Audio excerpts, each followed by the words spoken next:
Hello everybody, welcome to another Trusteft Retro Weekend video.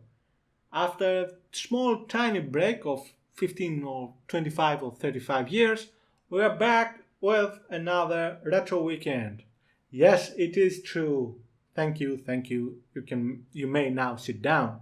Now, we start with Galactic Conqueror, a shoot 'em up at its heart game with strategic elements. Oh yeah, this game was released by Titus Interactive in 1988, I believe, for the Atari ST, which is the version we see here, and also for the Amiga and PC. Let's start with the actual box. Beautiful art. You can see your spacecraft, your fighter craft, your space fighter, everything all in one, and the kitchen sink. It is a fantastic, I believe, art showing your ship and your enemies as you destroy them over a planet. Good choice of colors, very bright. For me, one of the best shoot 'em up box arts ever. Let's continue. On the sides, there is really nothing to talk about, just black with the title, and the back of the box showing or talking about the story of the game. Let's start reading a bit, and there are some funny bits here. Galactic Conqueror, the game which combines the fast action of a coin-op machine and the sophisticated strategy of a computer. I have no idea what it means by that. The game is of course a shoot 'em up and does have strategic elements, but a sophisticated strategy of a computer? It doesn't make sense. Are your reactions fast? Are you strategically gifted? This game requires superior skills in all areas. Well, kind of, yeah, I would say yes. Report of the status unit. Located in the center of the galaxy is Galleon, the supreme headquarters of the Stellar League dedicated to the protection of mankind.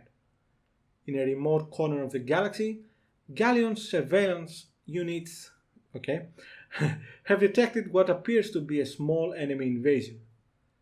Nobody at this stage realizes how dangerous this invasion could be. But in order to protect mankind, a defense must be launched immediately. Another thing that doesn't make any sense. If no one realizes how dangerous this invasion could be, why must we protect mankind and launch a defense immediately? Yeah, let's continue. Thundercloud 2. That is your space fighter. A space fighter which uses technology previously thought to be impossible. You are the beta droid Cal. No, you are not. You are the only hunter capable and experienced enough to handle a strategic conflict on a galactic scale. Your mission? To stop the invasion. Wow, okay. First of all, you are not a droid, and you are not Cal. You are a gamer who is very good at the game Offshore Warrior, a game released previously by Titus. And for some reason, in the year 2070 or there, something like that, you, as a superb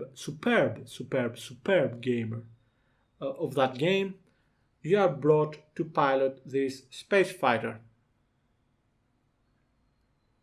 So you are human, you are a gamer, and you are brought to defend the universe, right? Yeah. I wonder where they got the idea from. Anyway, let's continue.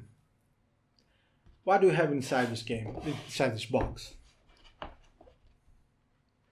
One disc, very nice disc, which you have to have right enabled if you want to play this with this disc, because it saves the high score data on it. Although I would recommend having a backup disc to play. A small reply card. It is not a warranty card, it's just a reply card. Yes, that is correct.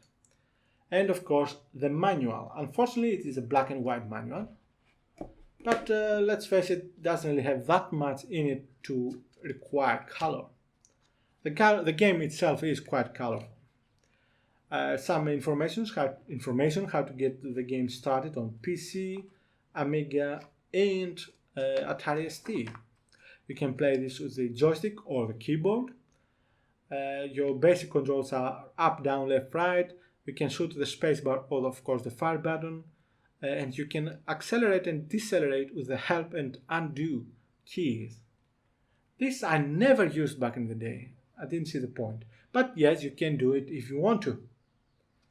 There is information about the story, about Thundercloud 2, which is your spacecraft, your space fighter, which interestingly enough has of course a Thundercloud 1. What is the Thundercloud 1, you say?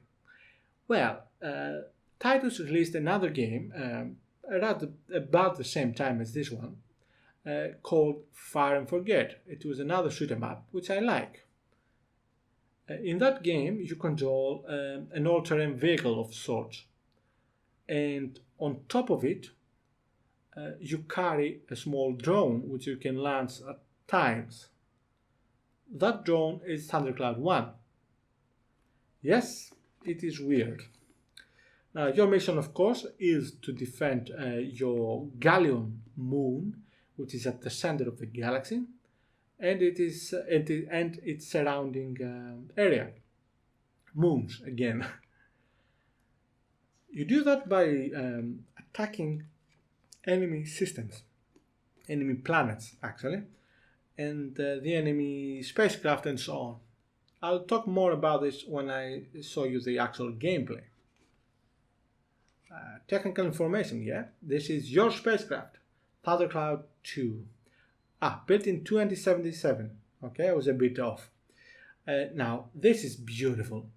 Firepower, 1 billion gigawatts per second. That is the firepower. 1 billion gigawatts per second. Alright. Mothership. This is your mothership.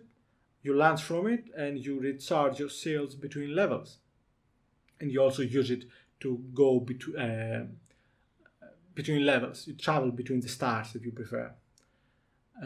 Interesting thing, it is a huge ship, but it has 200 lasers, which give a total power of 1 billion gigawatts per second. Do you remember this number? Yeah? Your small space fighter has as much firepower on its one weapon as your whole mothership and its 200 lasers. Let's continue.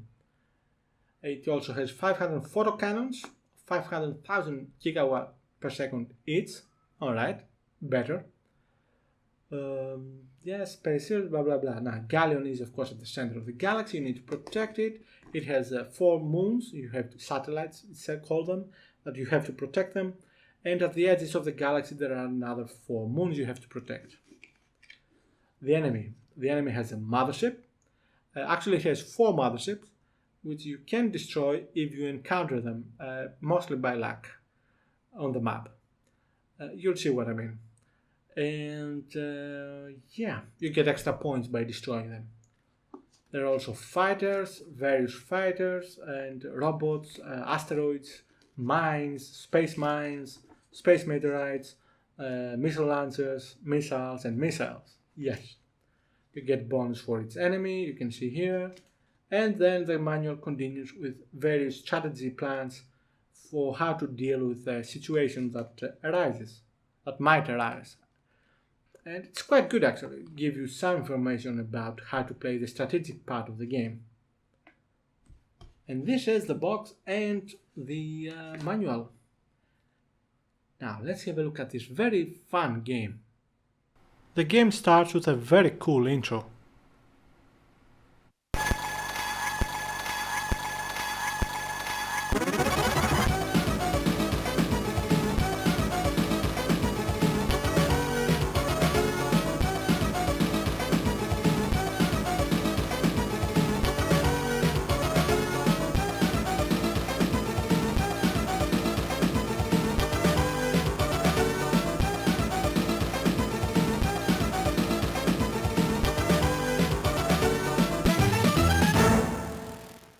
after which you go right into the game, into the action. Now this first battle is an introductory battle, more to show you what happens when you die. And what happens is nothing. You lose a ship, but you have countless ships. Your life, yourself, is automatically transported back to the mothership to fight another day.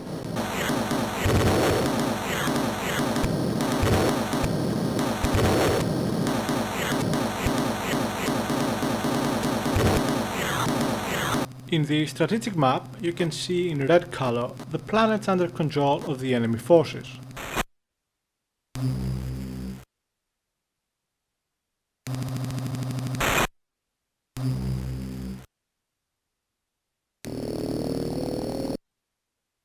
In blue, the friendly ones.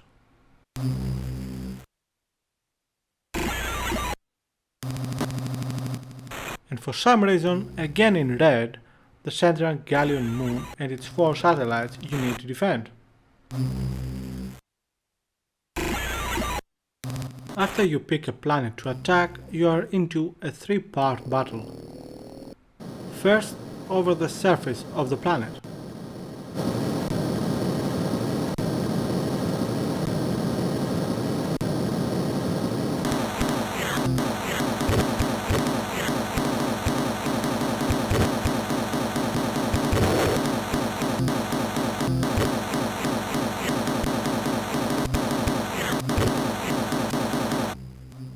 Then, on low orbit,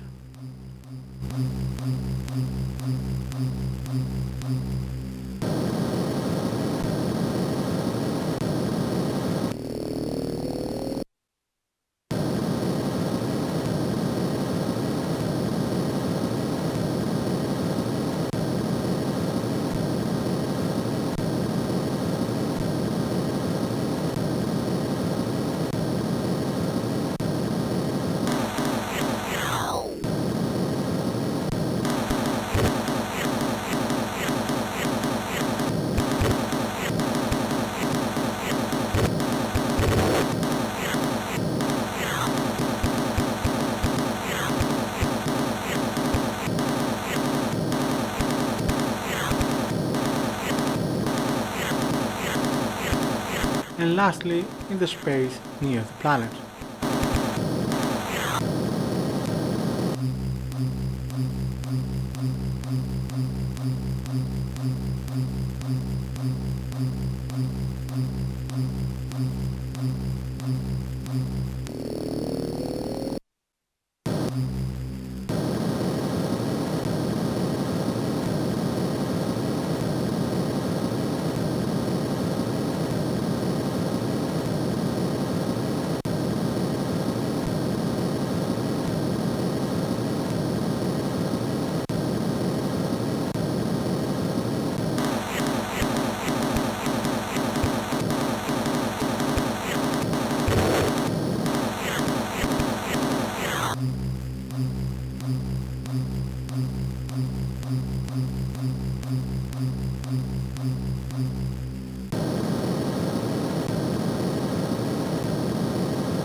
If your fighter gets destroyed at any point, you get transferred to a new ship and continue the fight, bearing in mind you lose the current planet.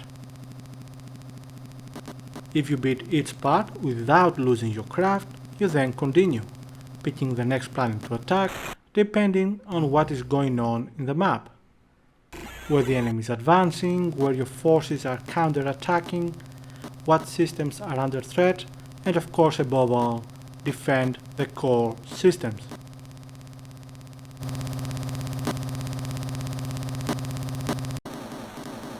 The game is potentially huge for a shoot 'em up, with 416 planets to attack and defend, though the actual number is way lower as there are battles going on automatically which change the owner of each planet even when you are not fighting. This is the closest thing to a dynamic campaign I have seen in a pure shoot 'em up, with the possible exception of ATF2 which is a bit like a light sim. Galactic Conqueror is a fun game, tough to master. To someone who doesn't take time to learn the game, or hasn't played it before, it might look like the battles are just random moves and shooting. If you take that approach, you will never proceed much in the game. You need to practice how to fight, and unlike every other shoot 'em up out there, it is not a game of memorization. I recommend this game, though I warn you it is for the most a rough experience. Thank you very much for watching, and see you next time. Bye bye.